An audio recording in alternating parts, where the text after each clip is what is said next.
Good morning, all of you. In this lecture, we will start our commerce bridge course. Okay, bridge course म्हणजे तुम्हाला काय सांगितलं होतं की तुमचं लास्ट इयरचं जे नॉलेज आहे आणि आत्ताचं नॉलेज म्हणजे करंट इयर साठी लागणारं नॉलेज ह्यामधला जो गॅप आहे तो आपण काय करतो ह्या ब्रिज कोर्सच्या सहाय्याने फुलफिल करतो. Okay, so bridge course it is the gap between last year knowledge and current year requirement, ज्या गोष्टीची तुम्हाला रिक्वायरमेंट असेल. जसं की आपण लास्ट लेक्चरला काय बघितलं होतं, what is mean by accountancy. First of all 1-2 मिनिटांमध्ये आपण रिव्हिजन घेऊया आणि आपण आजचं लेक्चर स्टार्ट करूया. कोण सांगेल? तुम्ही हँडचे सिम्बॉल दाखवायचे आहे ज्यांना आन्सर सांगायचं आहे. मी तुमच्या किती कॉन्सेप्ट क्लिअर करून घेतल्या होत्या. What is mean by accountancy, book keeping, then steps of accountancy, right. ह्या 3 कॉन्सेप्ट आपल्या क्लिअर होत्या. आणखी काही कॉन्सेप्ट आहेत ज्या अकाउंटन्सीशी रिलेटेड आहेत त्या आधी आपण रिवाइज करू, then we will start our lecture. Okay, म्हणजेच कॉमर्सचं लेक्चर मग आपलं स्टार्ट करू. कोण सांगेल? एक minute.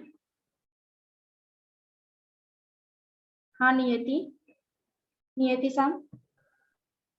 Accountancy is recording, analyzing, and summarizing of a business transaction.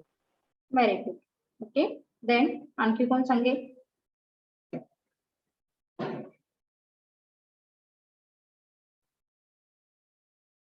आणखी कोण सांगू शकते का?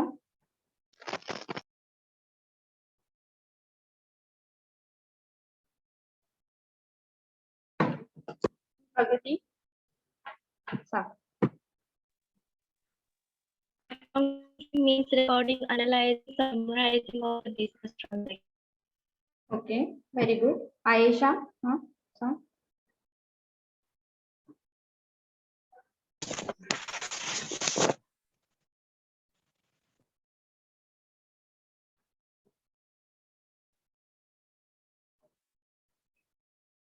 Aisha, what is meant by accountancy? Then Kazi, सांगा. Accountancy means reporting, recording, summarizing of business transaction. Accounting is a business language. Very good. Okay, so आपण start करूया. म्हणजे तुम्हाला बेसिक कॉन्सेप्ट आपले क्लिअर झालेले आहेत, राईट. म्हणजे तिथे कोणालाही डाऊट नाहीये. We were learn in last lecture what is mean by accountancy, what is mean by book keeping and steps of accountancy, right. Steps of accountancy इथेपर्यंत आपण काय केलेलं आहे, लर्न केलेलं आहे. सो आपण काय बघितलं होतं, book keeping means only recording of business transaction, right. Book keeping means only recording of business transaction. त्याच्या पुढे जाऊन आपण काय लर्न केलं, what is mean by accountancy. So accountancy means recording, analysing and summarising. हे 3 वर्ड तुम्हाला काय सांगितले लक्षात ठेवा. Okay, recording, analysing and summarising of business transaction. Then त्याच्यानंतर विचारलं होतं तुम्हाला स्टेप्स ऑफ अकाउंटन्सी. जेव्हा तुम्हाला एखादं ट्रान्झॅक्शन दिलं जाईल तेव्हा तुम्ही काय कराल? काय नाही मॅडम, आम्ही ते सॉल्व्ह करू, है ना. What is mean bye debit, what is mean by credit. आपल्याला डेबिट आणि क्रेडिट हे माहिती है ना. मग रूल्स ऑफ अकाउंटिंग आधी माहित असायला हवेत तुम्हाला. कोणत्याही एंट्री करताना रूल्स ऑफ अकाउंटिंग माहित असायला. मग आपण पर्सनल रूल थोडासा रिवाइज करून घेतला, then real and nominal. Okay, then steps of accountancy मध्ये तुम्हाला काय सांगितलं, journal entry. Very good Ayesha. First आपण काय करू, जर्नल एंट्री करणार. त्याच्यानंतर काय करणार मग आपण, ledger.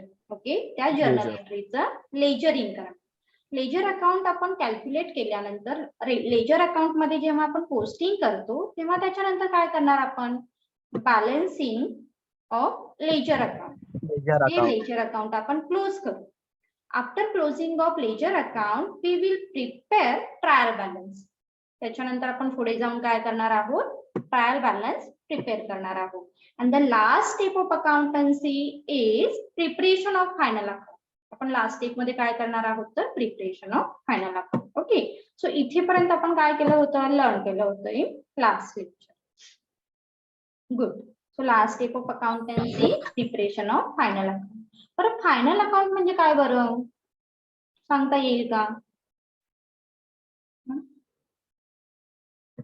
What is mean bye final account? कोण सांगेल?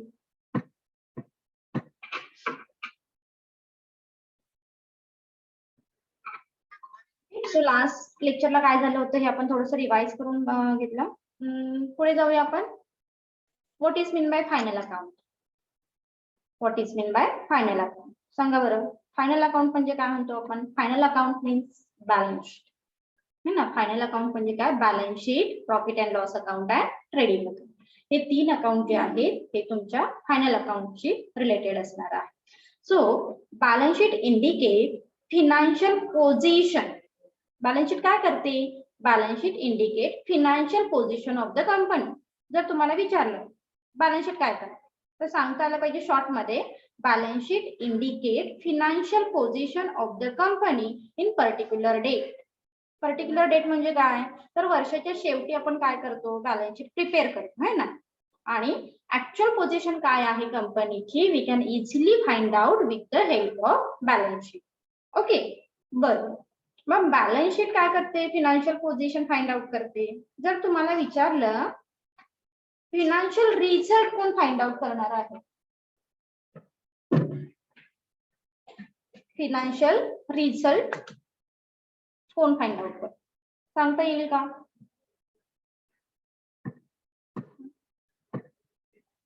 सांगा बरं. नियती, Kazi, Fitr,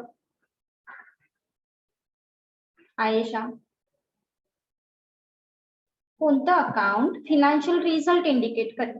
we were already learn in 11th and 12th standard है ना. आपण ऑलरेडी लर्न केलेलं आहे 11th and 12th स्टँडर्ड मध्ये फिनान्शियल रिझल्ट कोण इंडिकेट करेल आणि फिनान्शियल पोझिशन कोण इंडिकेट करेल. कधीही इथून पुढे तर तुम्हाला इमिजिएटली सांगता आलं पाहिजे. तुम्ही चॅट बॉक्स मध्ये तुमचे रिप्लाय देऊ शकता. जर माईक ऑन करायचा नसेल तशी तुम्ही चॅटिंग करण्यात फार एक्सपर्ट असते. फटाफट चॅट करा आणि सांगा कोणतं account Ayesha balance sheet indicate financial result of the company.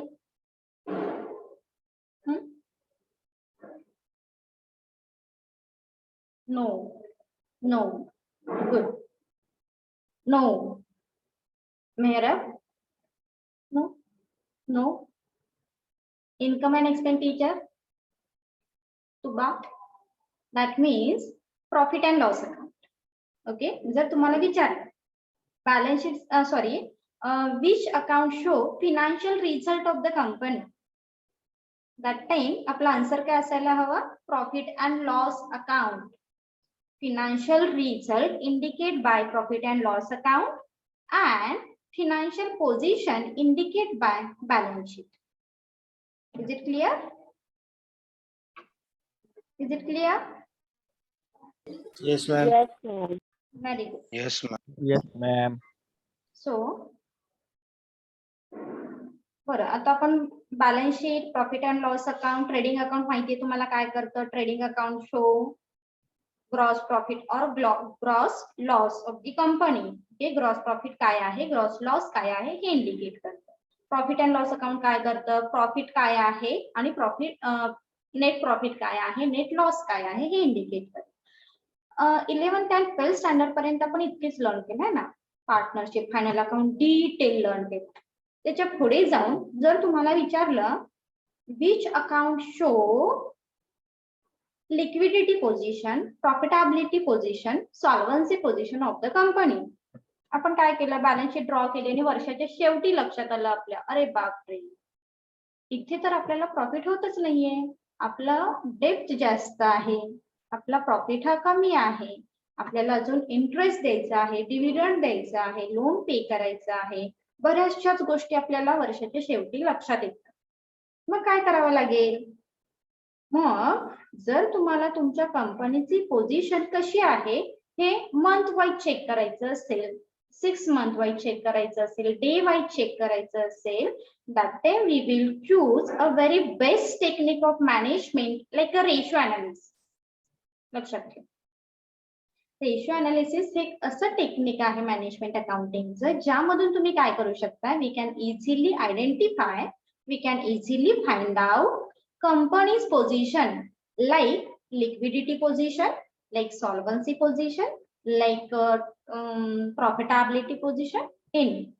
म्हणजे ज्या ज्या गोष्टी तुम्हाला इझिली चेक करायच्या आहेत त्या तुम्ही रेशो अनालिसिसच्या साहाय्याने चेक करू शकता. मग रेशो अनालिसिस म्हणजे काय बरं? तर रेशो अनालिसिस म्हणजे काय?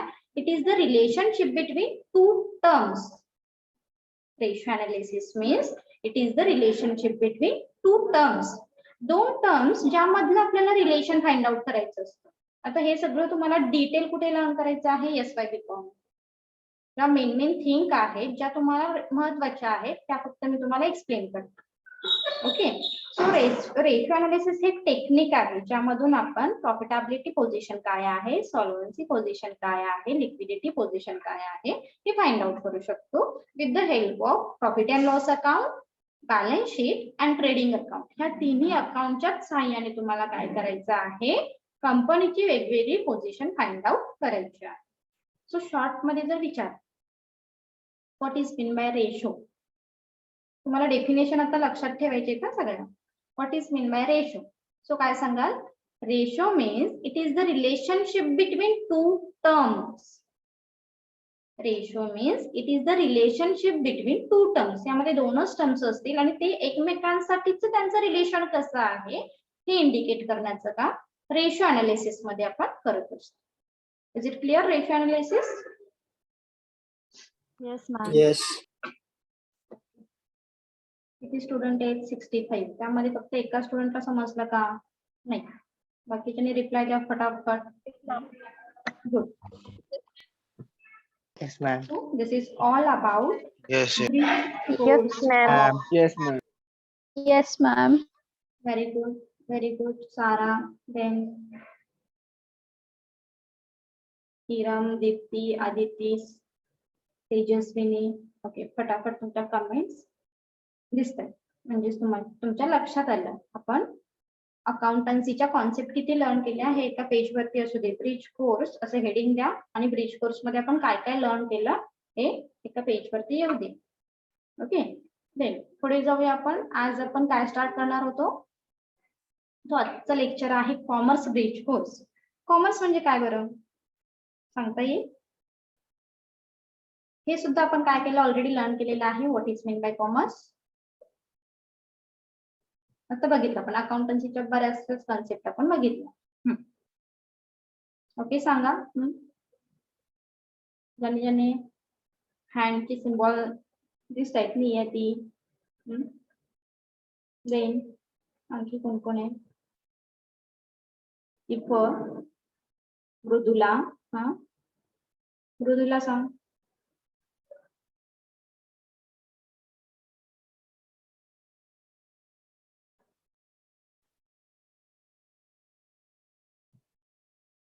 काझी.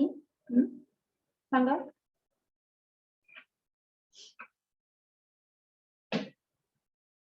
अरे बोला फटाफट. टाईप न करता आन्सर दिला तरी चालेल. What is mean bye commerce? Exchange of goods and service. Dealing of goods and services. Okay. So in a short तुम्हाला जर विचारलं शॉर्ट मध्ये what is mean bye commerce तर इझिली तुम्हाला ती कॉन्सेप्ट सांगता आली पाहिजे. फारसं काही नाहीये कॉमर्स मध्ये because we were already learn most of the time है ना. सो कॉमर्स मिनिंग विचारला तर काय सांगाल? Commerce means buying and selling of goods services and idea.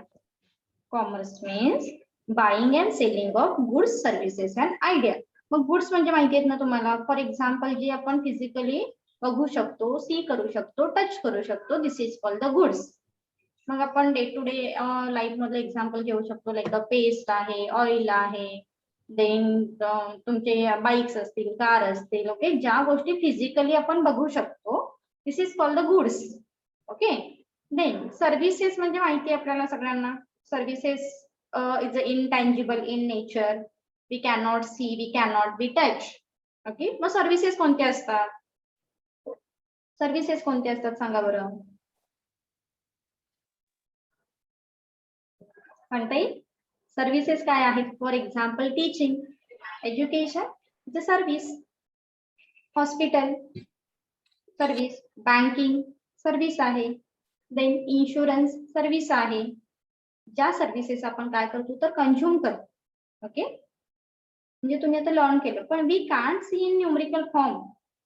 तुम्ही जर तुम्हाला विचारलं, हा इज इट क्लिअर, हा मॅडम मला फक्त 10 ग्रॅम समजलेला आहे, मॅडम फक्त मला 1 किलो समजलेला आहे, असं कोण म्हणेल का हो? नाही, because we can't measure in numerical form, है ना. आपण सर्व्हिसेस ह्या न्यूमरिकल फॉर्म मध्ये काउंट नाही करू शकत, because we can not see, we can not be touch.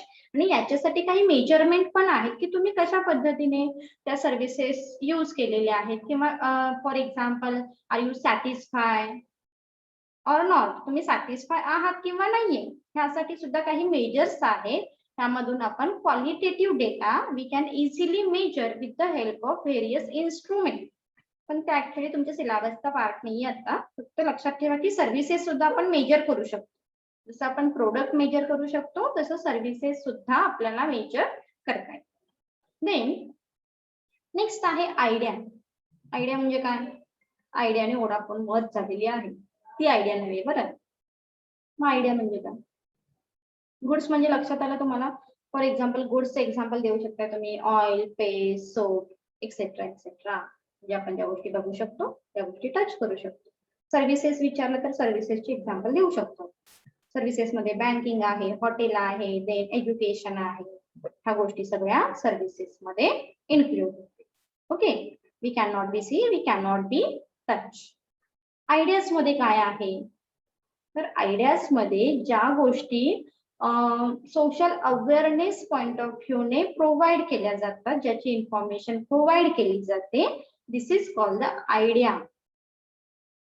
For example तुम्ही सेफ ड्रायव्हिंग करा, this is good for you as well as society, है ना. सो आयडियाज मध्ये सोशल ज्या काही थिंक आहेत, सोशल मेसेजेस आहेत, हे तुम्ही आयडियाज मधून देत असता. ओके, मग आयडियाज मध्ये काय येईल? जसं की सांगितलं सेफ ड्रायव्हिंग आहे, देन काही एड्स अवेअरनेस कॅम्प असतील, ब्लड डोनेशन असेल. Okay, so these are idea. हे कशामध्ये येईल? आयडियाज मध्ये. Is it clear? 3 point. What is mean by goods? What is mean by services? What is mean by idea? Is it clear? Yes, madam. Yes, ma'am. Yes, ma'am. Very good. Yes, ma'am. Yes, ma'am. Commerce म्हणजे काय Yes, असेल? teacher. Yes, Very good. teacher. Very good. So commerce म्हणजे buying and selling. पण buying and selling आपण काय करतो हे लक्षात ठेवायचं. Buying and selling of goods services. Okay, so this is first concept. Then our next concept is marketing. आता आपण कॉमर्स मध्ये आलोय म्हणजे ह्या खूप जवळच्या गोष्टी आहेत. लाईक मार्केटिंग असेल, देन कॉमर्स असेल, ऍडव्हर्टायझिंग आहे, पब्लिसिटी आहे, मॅनेजमेंट आहे, प्लॅनिंग आहे. ह्या गोष्टी तुम्हाला माहित असतात है ना. Marketing is a different subject. हा तुम्हाला डिटेल लर्न करायचा आहे in semester number 5. Okay, TY-BCom मध्ये डिटेल आहे, पण त्याचा जो क्रक्स आहे हा तुम्हाला सगळ्या ठिकाणी यूज होईल. मग मार्केटिंग म्हणजे काय बरं? मार्केटिंग म्हणजे मार्केटिंग है ना. मार्केटिंग म्हणजे काय मॅडम विचारते? मार्केटिंग म्हणजे मार्केटिंग, आम्हाला माहिती आहे. जिथे आपण काय करतो, इन्फॉर्मेशन प्रोव्हाइड करतो. ओके, तर ही थोडीशी बुकिश लँग्वेज आहे, फक्त आपण सिंपल मध्ये काय लक्षात ठेवायचं तेही बघू. इथे काय सांगितलेलं आहे बघूया. Marketing is the activity. Marketing काय आहे? Marketing is the activity. Set of institution and process of creating, communicating, delivering and exchanging offering that have value for customer, client and society at a large. म्हणजे ज्या तुम्ही services देणार आहात किंवा जी तुम्ही information provide करणार आहात, this is useful for the company, this is useful for client as well as society. A simple thing. What is mean by marketing? Marketing it is the process. Marketing काय आहे? Marketing एक process आहे ज्यामध्ये आपण काय करतो. Marketing is the process और marketing it is the systematic activity और मार्केटिंग प्रोव्हाइड इन्फॉर्मेशन. जर सिंपल विचारलं तुम्हाला काय? Marketing is the process or provide information about good services and idea. फक्त प्रोव्हाइड इन्फॉर्मेशन हा वर्ड यूज. मार्केटिंग ही एक process आहे, पण या प्रोसेस मध्ये काय केलं जातं बरं? मार्केटिंग मध्ये इन्फॉर्मेशन ही प्रोव्हाइड केली जाते. पण मॉडर्न डेज मध्ये मार्केटिंग ही खूप शॉर्ट कन्सेप्ट आहे का हो? मार्केटिंग ही खूप शॉर्ट कन्सेप्ट आहे का? जर तुम्ही विचार केला थोडासा, तर ट्रॅडिशनल वे मध्ये customer satisfaction is depends on only few point और फ्यू थिंग. सांगा बरं. युअर कस्टमर, तुम्ही सगळे कस्टमर आहात. रोज आपण काही ना काही वस्तू परचेस करत असतो.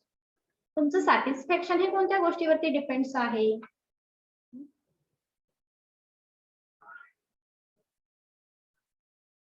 हे सांगता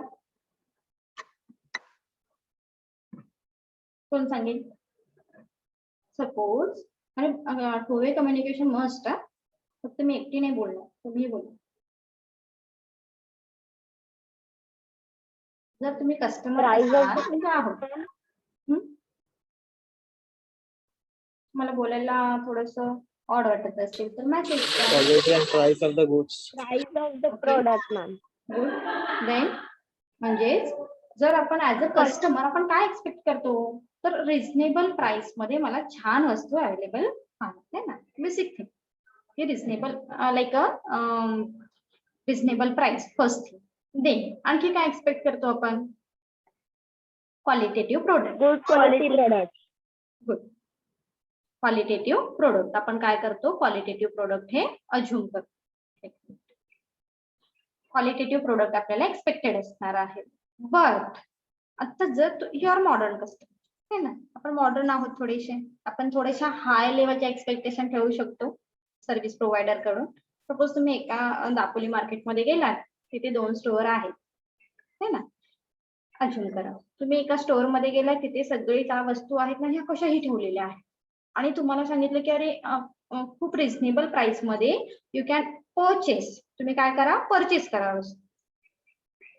देन कोण काय करते त्याचं तुम्हाला लक्षातच येत नाही. अरे माझी एक रिक्वायरमेंट आहे, बट तुम्हाला ती इन्फॉर्मेशन प्रोव्हाइड केली जात नाही. आणि एक असं स्टोअर आहे, बी स्टोअर आहे आपण असं म्हणू.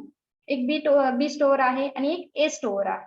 ए स्टोअर मध्ये खूप साऱ्या वस्तू आहेत ज्या तुम्हाला हव्या आहेत, पण आहेत तिथे सगळ्या, पण तिथे प्रॉपर सर्व्हिसेस नाही. बी स्टोअर आहे तिथे काही रिझनेबल थिंग वरती तुम्हाला गुड्स अँड सर्व्हिसेस या प्रोव्हाइड केलेल्या आहेत. प्रॉपर अरेंजमेंट आहे, प्रॉपर लेआउट आहे, प्रॉपर कम्युनिकेशन आहे. तर आपण काय करू? कोणत्या स्टोअरला इम्पॉर्टन्स देऊ? B store. Big store ला. जरी ए स्टोअर मध्ये B रिझनेबल store ला. प्राइस असेल तरी आपण बी स्टोअर कडे जाऊ, कारण बी स्टोअर मध्ये खूप साऱ्या गोष्टी आहेत ना. बी स्टोअर मध्ये आपल्याला रिझनेबल प्राइस पण मिळेल, देन व्हरायटी पण बघायला मिळते. अँड जसं की म्हणतो ना आपण एक मार्केटिंग मध्ये फेमस सेंटेन्स काय आहे की consumer is a king of market. सगळ्या मार्केटिंगच्या ऍक्टिव्हिटी ह्या कोणावरती डिपेंड आहेत? तर consumer is the centre point. त्या सेंटर पॉइंटला कन्सिडर करून मार्केटिंग ऍक्टिव्हिटी स्टार्ट होतात, मार्केटिंग ऍक्टिव्हिटीचा एंड होतो. ओके.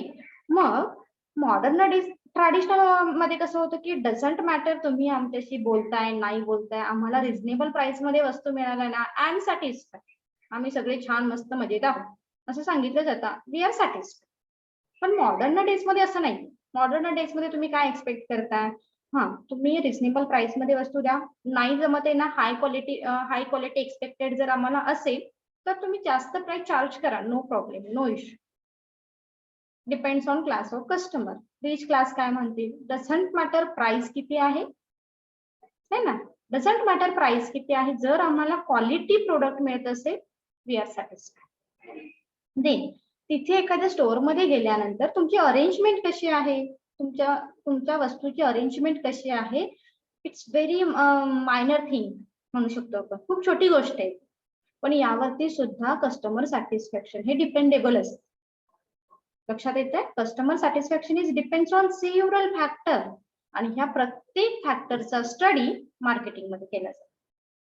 मग यामध्ये टँजिबिलिटी आहे, रिलायबिलिटी आहे, एम्पथी आहे, पॉलिसी आहे. जसं की म्हणतो आपण मॉडर्न डेज मध्ये कॅशलेस बँकिंग आहे ना, जिथे जाल तिथे तुम्हाला पेटीएम यूज करायला प्रेफरन्स द्याल तुम्ही. किंवा ऑनलाईन बँकिंगच्या फॅसिलिटी घ्यायला तुम्ही काय असणार आहात तर जनरली प्रेफरन्स द्याल त्या गोष्टींना. सो हा जो डिफरन्स आहे हा ट्रॅडिशनल मार्केटिंग मध्ये आणि मॉडर्न मार्केटिंग मध्ये बघायला मिळतो. सो आता येऊया आपण कॉन्सेप्ट.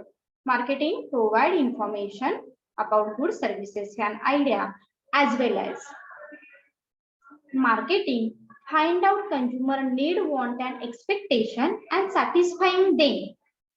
काय सांगितलं बघा मी. पहिली थिंग एक लक्षात ठेवा, marketing provide information about good services and idea. First thing. Second, marketing start from. Marketing कुठून स्टार्ट होते? डायरेक्ट आपण इन्फॉर्मेशन प्रोव्हाइड करायला गेलो का मार्केटमध्ये? नाही ना. म्हणजेच आपण आपली मार्केटिंग कुठून स्टार्ट झाली? Find out consumer need, want, expectation. आधी आपण त्या गोष्टी विचारात घेतल्या. अरे कंझ्युमरला कोणत्या प्रोडक्ट एक्सपेक्टेड आहेत, त्यांच्या नीड काय आहेत, त्यांची एक्सपेक्टेशन काय आहे, त्यांची रिक्वायरमेंट काय आहे आणि ती कशा पद्धतीने सॅटिस्फाय होऊ शकते. लक्षात येतं? सो हे असणार आहे तुमचं मार्केटिंगचं स्टार्ट आणि एंड असेल जिथे कंझ्युमर सॅटिस्फाय होतील तिथे मार्केटिंगचा एंड होईल. Is it clear marketing concept? Yes, ma'am. Yes, ma'am. Yes, ma'am. Yes, ma'am. Next लेक्चरला आपण Yes, ma'am. Remaining point continue करूया. आपला टाइम अप होईल आता. So we will continue in next lecture. Okay, चलो बाय. आपका subject कौन सा है? Okay, ma'am. कॉमर्स.